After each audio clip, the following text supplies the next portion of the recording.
안녕하세요. 대구부동산 스터디입니다. 6월 1일 일일 브리핑 해보도록 하겠습니다. 지난날 자료를 다 만들어 놨는데 제가 방송을 올리지를 못했네요. 궁금하셨나요? 아니면 스스로 해결하셨나요? 네. 대구를 흔들려니 힘이 딸려 수성구를 흔들어라. 그 중에서도 범어동을 흔들어라. 무슨 특명이 내려진 듯해요. 범사만삼 살펴봤죠. 대구 평균 정도의 수준의 거래량, 특별한 것은 없어 보이더라. 주간 실거래 지수가 발표되었습니다. 대구 낙폭을 거의 다 줄여냈습니다. 마이너스 0.08.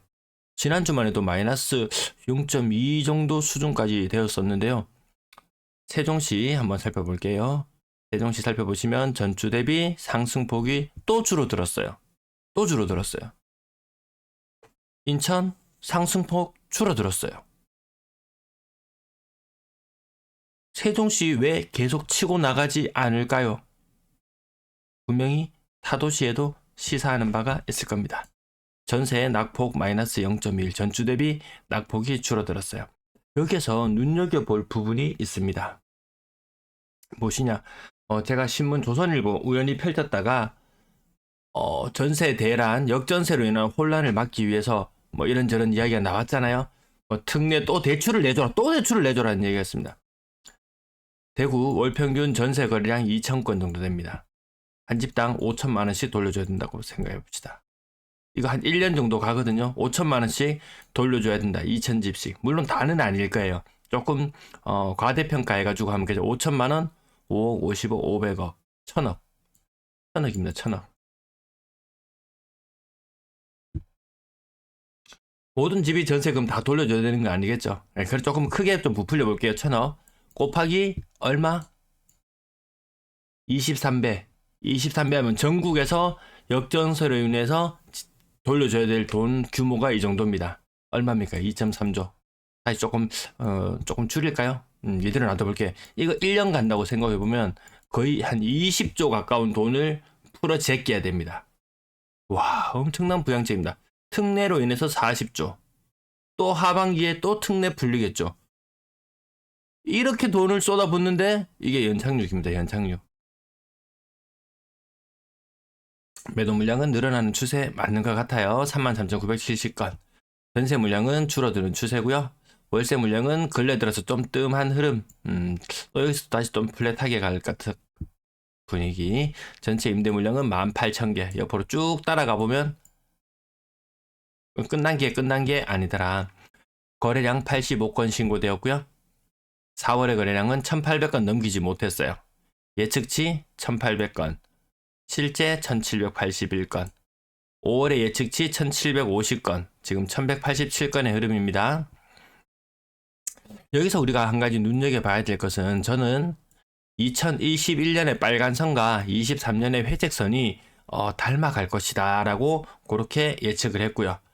지금 한창 분위기 들뜨는 사람들은 파란색 선에 2017년과 올해가 닮을 것이다. 이렇게 예측하고 아마 또 하반기가 되면 가자라고 이야기를 할 것 같은데요. 그때만큼 거래량이 터져줄 수 있을지 없을지 3,000건, 4,000건 되는 거래량이 한 번이라도 나온다면은 조금 그때 가면 좀 조급해질 수도 있겠지만 지금은 아닌 것 같아요. 자, 1187건, 4월의 첫째 날 1176건, 크게 차이 안 나죠. 그 말인즉슨 1800건에 근접한 거래량이 나올 것 같습니다. 이거 비슷한 겁니다. 워낙 범어동을 흔들어 제끼고 가자라고 이야기하니까 다른 쪽들도 아마 조금 꿈틀댈 것 같아요. 그게 얼마나 지속될지는 누구도 장담할 수 없을 것 같습니다. 범어동, 두산동, 범어동, 수성동 상가, 범어동. 비싼 아파트들 꿈틀댑니다. 근데 비싼 아파트 15억 갖는 것이 국평 가격이 아니더라. 국평 가격이 아닙니다. 다 대형 평형들 아직까지 5만원 거래 많이 이루어지고요. 범어 에일리넷들 8억 9,500, 11억 7천까지 하던 게 고점 대비로는 거의 한 25% 정도, 25% 정도 빠진 느낌. 이것도 대단하다 이야기를 하잖아요. 얼마나 더 치고 나갈지. 9억 이상의 거래가 있다 카더라 이야기 이거 정말 이거 엄중 단속을 해야 될 것 같은데 아니면 말고식이죠. 아니면 말고식의 카더라 이야기 거기에 또 분위기 휩쓸리는 사람도 분명 있겠죠. 자, 25% 정도, 20%, 15%, 대형 평형도 고점 대비로는 25%, 15%, 네, 이 정도 빠져 있는 모습. 나머지 국평 기준으로 봤을 때 가든아이츠, 이거 가격 많이 올라가는 것 같아요. 8억 4천. 왜 이렇게 높게 올라왔지? 근래? 직거래인가요? 찾아보진 않겠습니다. 네. 힐스테이트 황금동 30% 정도 빠져서 고층. 공식적으로 딱딱 맞아 떨어집니다. 수성 레이크 부르죠. 신축 7억 정도 하는구나. 두산동 신축이 7억 정도 하는구나. 아마 분양하고 이랬던 무렵에는 막 10억 가자라고 하지 않았을까요? 명성 부르죠. 또 대형 평형 거래 끝나고 나면 그 다음에 어떻게 될지 계속 이게 이 분위기로 계속 가기에는 자금력이 어디 한계가 걸리지 않을까 이런 생각도 잠깐 들고요. 대형 평형이 여전히 많은 비중을 차지하고 있더라. 그래서 마치 저게 국평 가격이 막 15억, 16억 숫자만 보면은 맞죠? 좀 그렇게 좀 흔들릴 법도 한데 거기까지는 아니고요. 최신축 가격이 5억 살짝 넘어가는 모습. 신세계타운 30%, 이것도 30% 조금 덜 되고요. 나머지 30% 대구역 센트럴 자이, 네, 뭐 최고층, 탑층, 그 제 라이브 방송할 때 뭐 얼마 정도 뭐 이렇게 했을 때 4억 뭐 7, 8천 뭐 이런 느낌, 4억 9천 정도 불렀다고 했던가 그랬던 것 같고요. 대구역 센트럴 자이 24층 가격 35%, 이거 40% 넘어가는 거래 가격도 많았는데 조금 반등하는 모습 보여주고요. 요거 조금 충격적이지 않나요? 교대역 하늘채 뉴센터와 지인 드립을 하면서 이거 그때 관심 있다고 했을 때 막 한창 때 7억 넘어가던 그 무렵에 6억 가면 산다고 했던 그 이야기 기억나시나요? 5억도 아니고 4억대입니다. 4억대. 자, 대형 평형 제껴놓고 나머지 대구역 센트럴 자이 40% 가까이 빠지기도 하고 35%, 뭐 얼추 그 정도, 40% 정도. 이건 누군가는 이걸 보고 물량 다 나간다 라고 할 것이고, 여전히 힘이 없네 라고도 할 것이고. 최신축 30평형 4억 4,900, 수성 월드 메르디안 가격 거의 한 7, 3, 21, 30% 이상, 네, 요 정도 느낌으로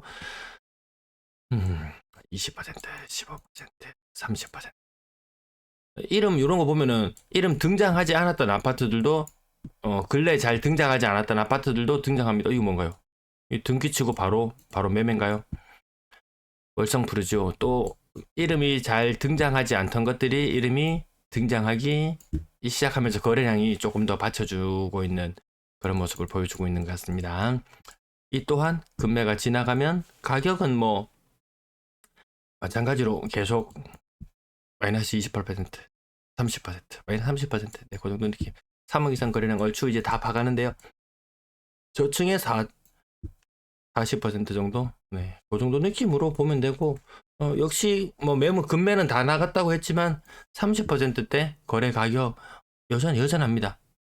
여기 상인 푸르지오 옆쪽에 또 상인 센트럴 푸르지오라고 짓고 있는 거 후분양 물건이 있는데요.